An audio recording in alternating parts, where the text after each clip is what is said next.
Good evening and welcome to SC for Ed's House Seat 109 Q&A interviews. We have two candidates who are running for this House seat. Mr. Deon Tedder and Mr. Jeff Wilder have joined us for today. And so we are going to go ahead and begin our interviews with the introductions and opening remarks from each candidate. Mr. Tedder, we'll start with you, followed by Mr. Wilder, and then we will begin the questions. Mr. Tedder, you will receive the first question, and then we'll just go back and forth in rotating order. Okay? So, Mr. Tedder, we're going to give you no more than 3 minutes to respond. And Mr. Wilder, if you could put your volume on mute, that would be great. I'm trying to. I'm sorry. Okay. Perfect. Okay. Mr. Tedder? Yes. Okay, so my name is Deon Tedder. I am running for House District 109. Just a little bit of background about me. I'm a graduate of South Carolina State University, and then I went on to the University of South Carolina in Columbia, where I attended law school there and graduated. I worked for a state judge in Columbia for a year, sitting on the bench, and now I am in Charleston County, working as a local attorney, primarily practicing in criminal defense, personal injury as well. I'm a product of public school, so I appreciate you all for putting this on. And, oftentimes our teachers are overlooked, but I want to thank you for your service in the education industry. And also just say that we have, a lot of work to do with our public education. Investment in education is one of the most, if not the most important things, because it pretty much is the beginning of everything. It acquires us to be able to have access to good paying jobs, to just have a decent life. And I believe that every student is entitled to an education and a quality education. Everyone should receive the same quality education as any other student, regardless of their zip code or the school that they attend. So. Thank you, Mr. Tedder. And Mr. Wilder, you're up for your opening remarks.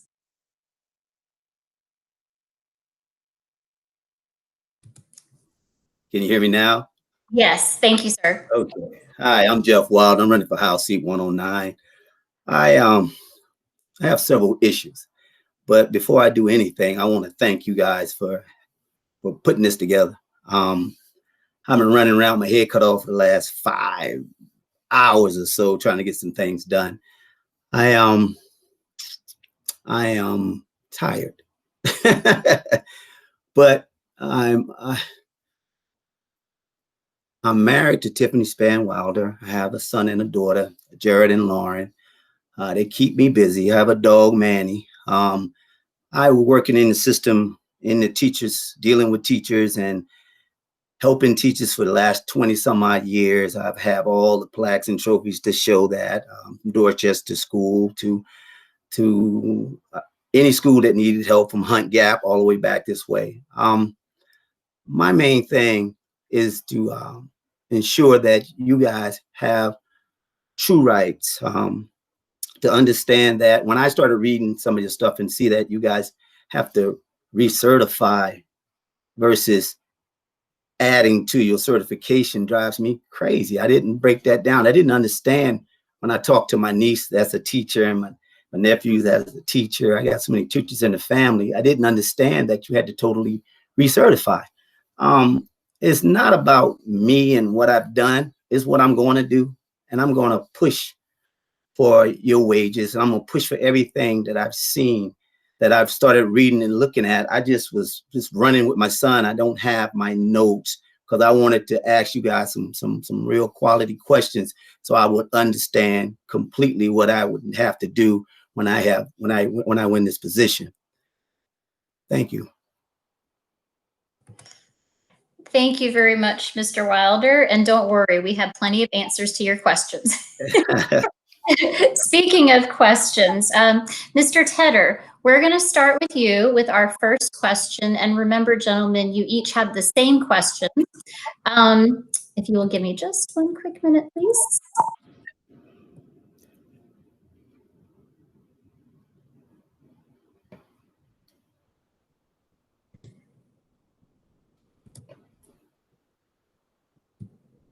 My apologies. I had this pulled up like 2 seconds ago. Okay. Okay, so Mr. Tedder, the first question is for you. What is your opinion of the state of public education in South Carolina today? All right. The state of public education in South Carolina. Well, I think that we have, as I stated in my opening, we got a lot of work to do. I think that it could be, obviously, there's always room for improvement. One of the top concerns for me is that we don't invest enough in our public education. It's underfunded, and the quality of education is not where it should be. And that's to no fault of to the students or the teachers, but our state has to do a better job with funding. I mean, it essentially comes down to funding, although there are a lot of issues outside of that. But we have to pay our teachers, reasonable wages, and we have to treat teachers as a profession, which it is. But for the teachers I had, I would not be able to graduate from college magna cum laude and then go on to law school and graduate and now practice law. So it's because of the teachers I had in my public schools and the public education that I had that I'm able to do these things. And too many kids today are falling through the cracks, and that's something that we need to address. And I'm all for fighting for that. And I think, like I said, it goes down to investment in our teachers, our school resources, the quality of the classrooms. We need to reduce class sizes. There are a lot of things that can be improved and that need to be improved. Although we have made some progress in South Carolina, I think that we still have a long way to go, in addressing these issues so that our students, and like I said earlier, each student can have the same quality education as any other student. And that's what it's about. It just comes down to justice for the students. All right. Thank you very much, Mr. Tedder. Mr. Wilder, same question, and I will reiterate the question. What is your opinion of the state of public education in South Carolina today? Well, yes, ma'am. My opinion is almost twofold. Being a volunteer in schools for the last 20 years, and I'm here for the last almost 22. After I got out the military and all this other stuff, I've seen the world, and I've volunteered from Texas to Hawaii. I've always been in some form of school dealing with children. I created a thing called Catch 'em Young. I'm always trying to create something that integrate and push young boys a little further. Something as simple as shaking hands, eye-to-eye contact, all the simple things that we need to do. Being that I'm 56 years old, I take things a little different than most people. I'm a young old school guy, and I believe in everybody need to be held accountable for their actions and how we go about doing things. It's very important that the kids see it. You can't be flaky. You got to have a straight shot. Kids can pick it up real quick. They say kids and puppies are some of your worst people that figure you out real quick.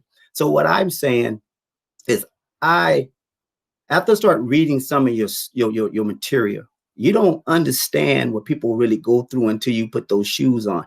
I had a total different opinion for a while back, because I had to move my kids out of the public school limelight, because when they left Owens Christian Academy, which is a very good school, at their young age, my kids was reading and writing at 2 and 3 and 4.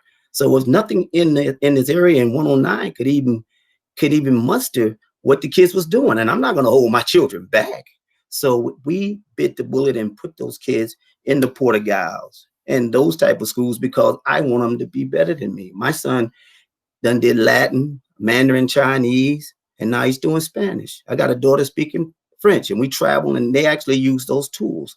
So I understand that we have a lot of work we need to do, but at the same time, we've got schools that surpass things that everybody else can't even keep up with. We have great schools here. So we need to get back to mentoring and putting these schools in a position, putting us in a position that we can all benefit from. And I apologize for going over my minute. You're fine. Oh, you're fine. You're fine. That's just your 1 minute warning. So you're okay. Oh, that's a 1 minute warning. Yes. All right. That's okay. Thank you. Yeah. Mr. Wilder, you'll receive the next question. And the question is, if elected, what would be the first step you would take to improve public education? Increase salaries. Do our best to increase your salaries and give you more help. I mean, you talk about you got a 190-day schedule with 180 days of kids coming to school. There's no way in the world 10 days can take the mass of people that you bringing in and be able to put out a real good education that people can understand.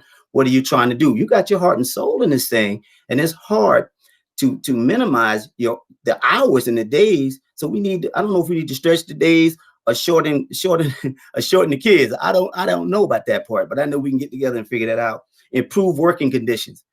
You guys need to get what you get. I mean, I'm going down here to the teacher's supply closet. I work there. You know, we do things with the teacher supply. We've been doing that for a long time with Jack and Jill and all the other things that we do. Improving funding for our public school. I would love for you to have every dime you can get. It's a daggone shame that we don't give enough to qualify each student to have a full ride on what they need to do, especially in public schools. We're looking at what we talking about. Was it 3,600 and something? Well, I forgot the number for a child, and the state is only giving you like 2,000 and something. So you're like $100 and something away from getting this. I mean, $600 and something from getting this thing put together. We need to fully fund that. At least give you a start, and that's where you kind of meet evenly, and we go from there. But other than that, let's go to work. Okay, thank you very much, Mr. Wilder. Mr. Tedder, same question. If elected, what would be the first step you would take to improve public education? All right. The first step is, like I go back to the beginning, is the funding. Increase funding to include raise teacher pay and get more resources for our classrooms. One of the biggest issues is that our teachers are underpaid, and oftentimes that translates to just being real, it's undervalued. Like I said, if it's not for the teachers, then we wouldn't be able to be in the places and the positions we are. One of the other issues is that our teachers are spending money out of their own pockets, and that's a problem. You know, my aunt is a teacher, and I know a lot of teachers, and you know, they spend time outside of the classroom each day doing lesson planning. I mean, I know teachers who they leave school and they're working until 7 o'clock, 8 o'clock at night to plan for the next day. And when you look at the wages and the salary, it doesn't reflect that. So again, raising teacher pay, and that'll help retention of teachers as well. We need to retain more teachers. And the reality of it is, teachers want a quality life as well, and they deserve one. So you should be, you know, just because your passion is teaching and educating the youth, you shouldn't be held back or have to make a tough decision whether, you know, you're going to take a lower paying job, but you want your kids to be able to have a quality life as well as some of the professionals who send their other professionals who send their kids to school. So I think that the most important thing is increasing funding and raising teacher pay.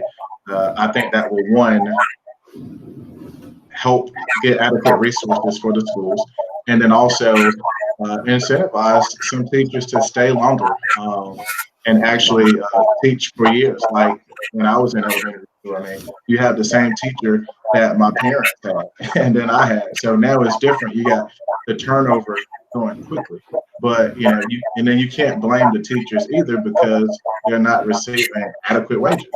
And like I said, teachers deserve a quality life to provide for their own kids. Okay, thank you. Thank you very much, Mr. Tedder. Just as a reminder, when you are not speaking, if you could just turn your volume on mute. I think we're getting some feedback, and I want to make sure. Thank you very much. So we are on to the next question, and that's going to be question 3. And again, this is coming back to you, Mr. Tedder, for question 3. If elected, what would you do to address the funding of public education? Okay, good question.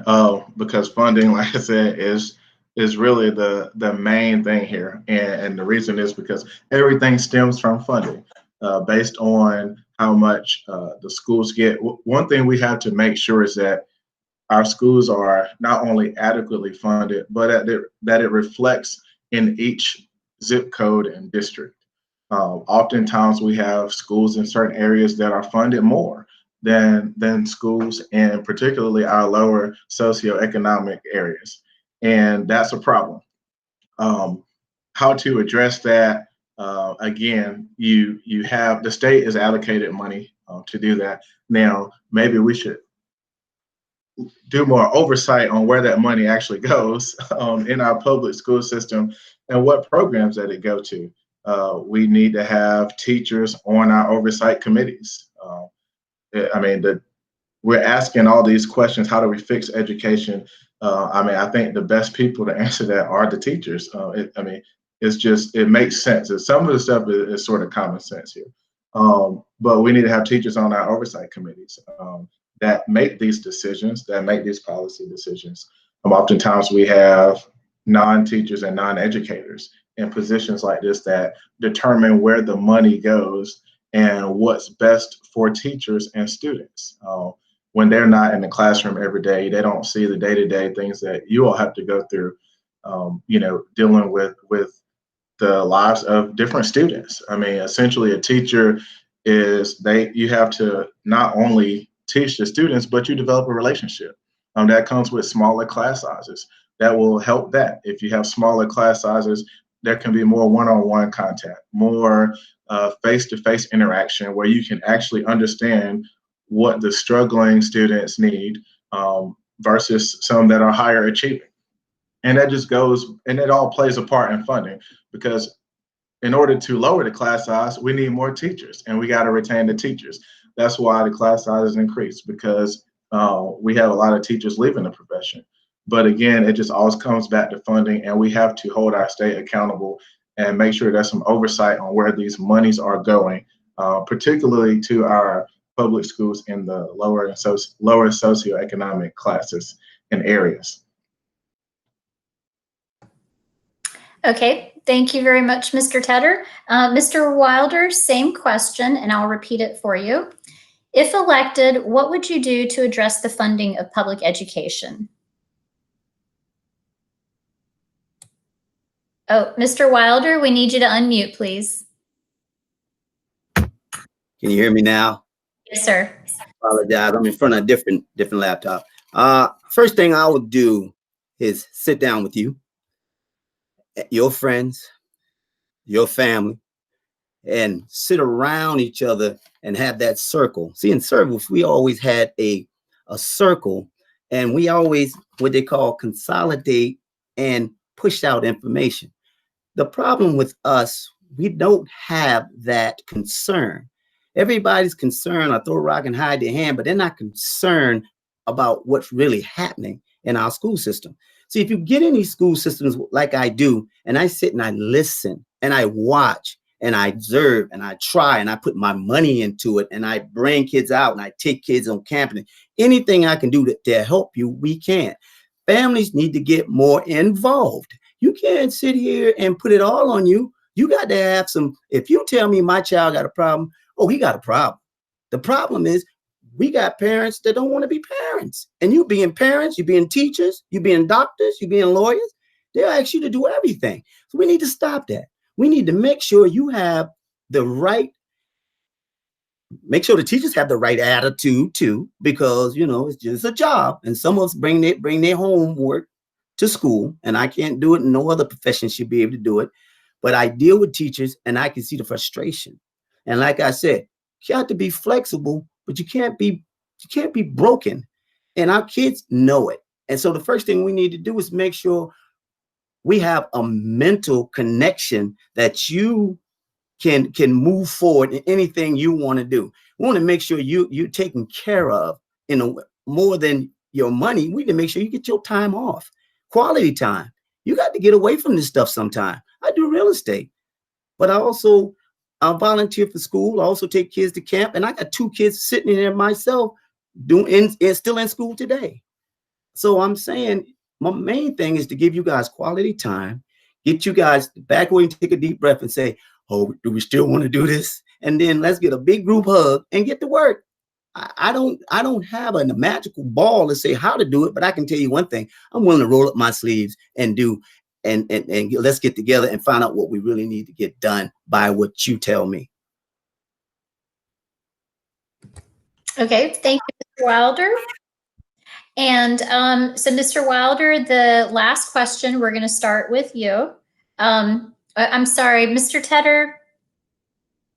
My apologies. I think I'm getting myself confused a little bit. So we are now on question 4, correct? And Mr. Wilder, we're going to begin with you. So let me read that question to you. In your opinion, what would a successful accountability system for education in South Carolina look like?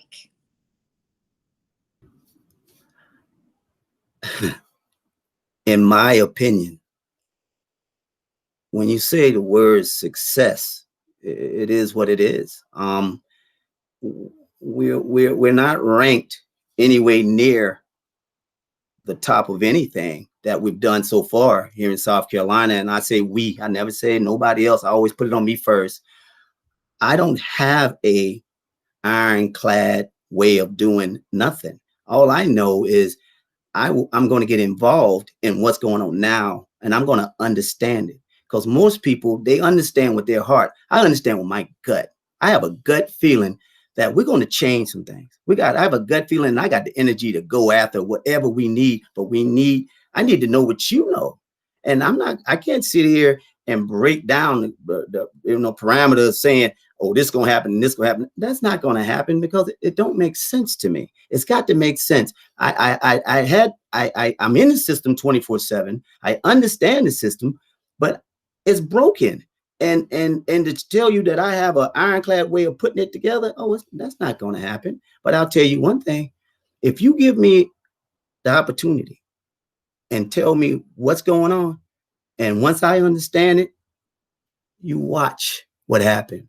You will see something's going to change. And that's all we can do. We got to get little wins again. We're not winning. We're losing, and we're not even getting little wins. Let's get back to little wins. And when we get to little wins, we'll build the big wins, and we'll have something done.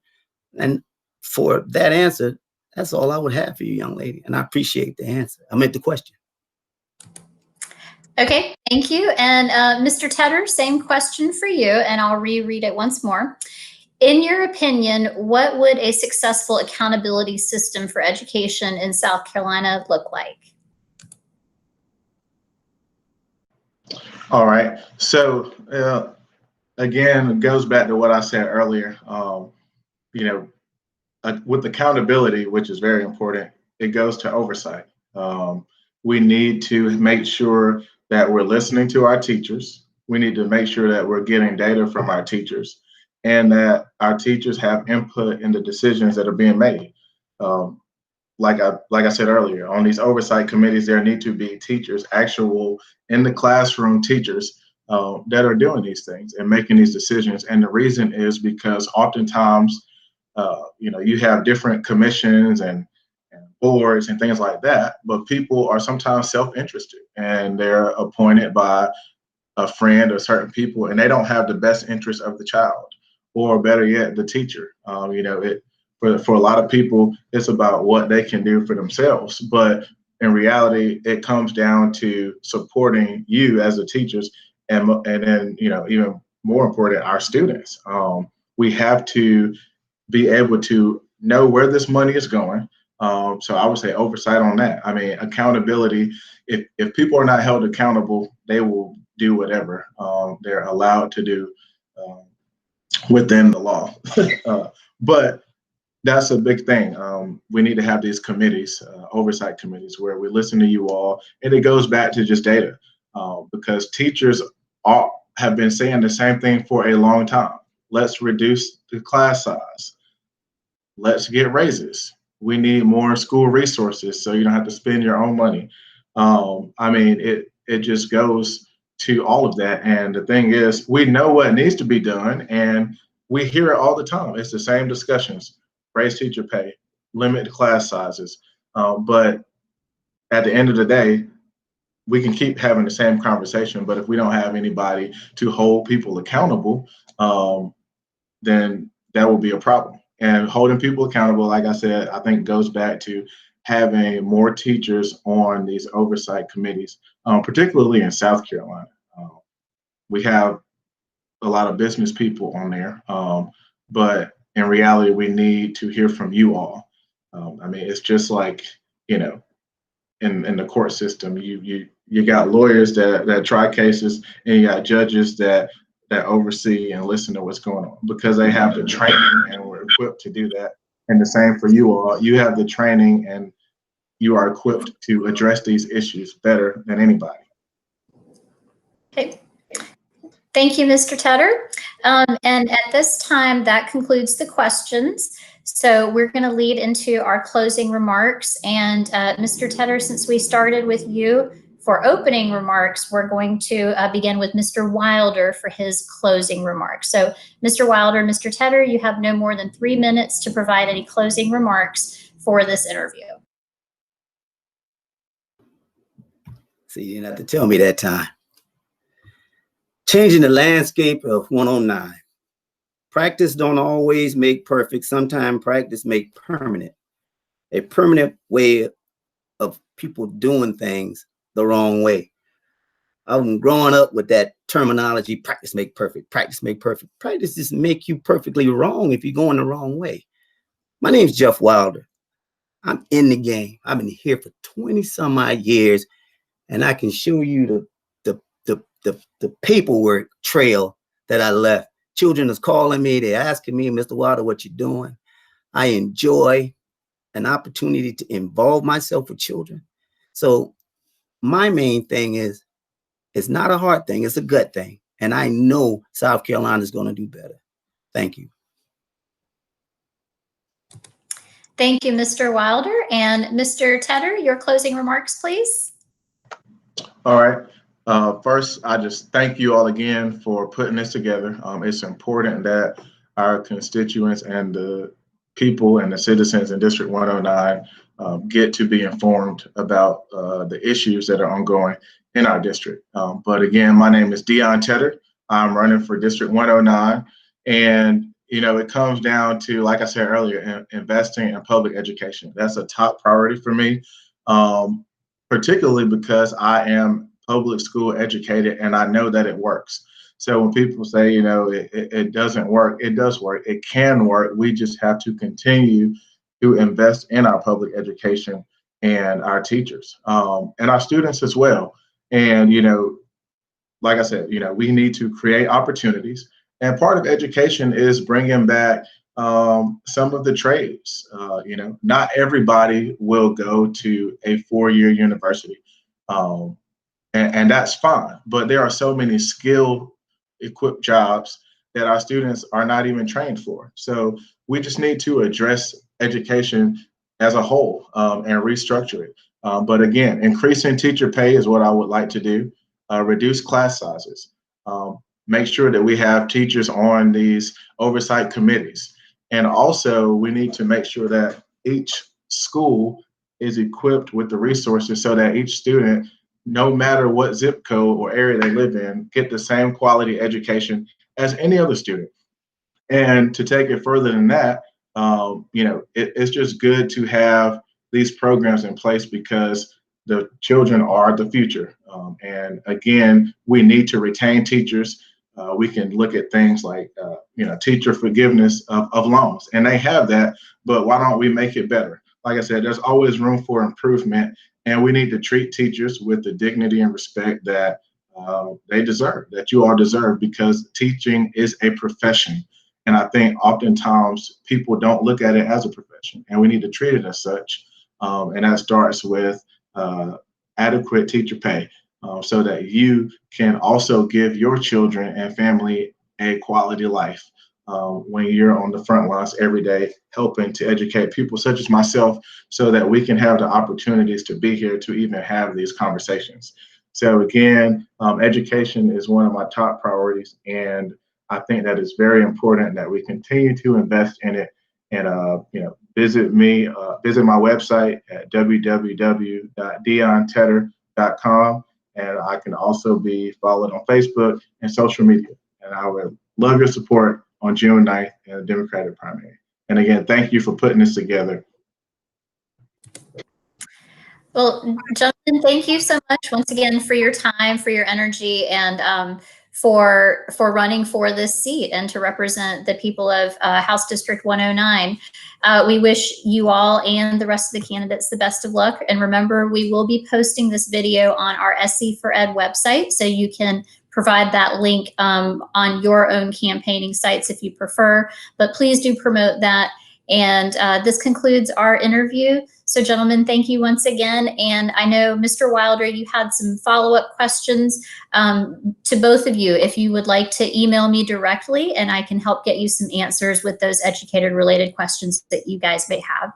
So thank you very much. Enjoy your evening, and we hope to see you soon, and best of luck. Thank you. Thank you very much. It was good to meet you both. It was good to meet you both. Bye-bye. Bye-bye.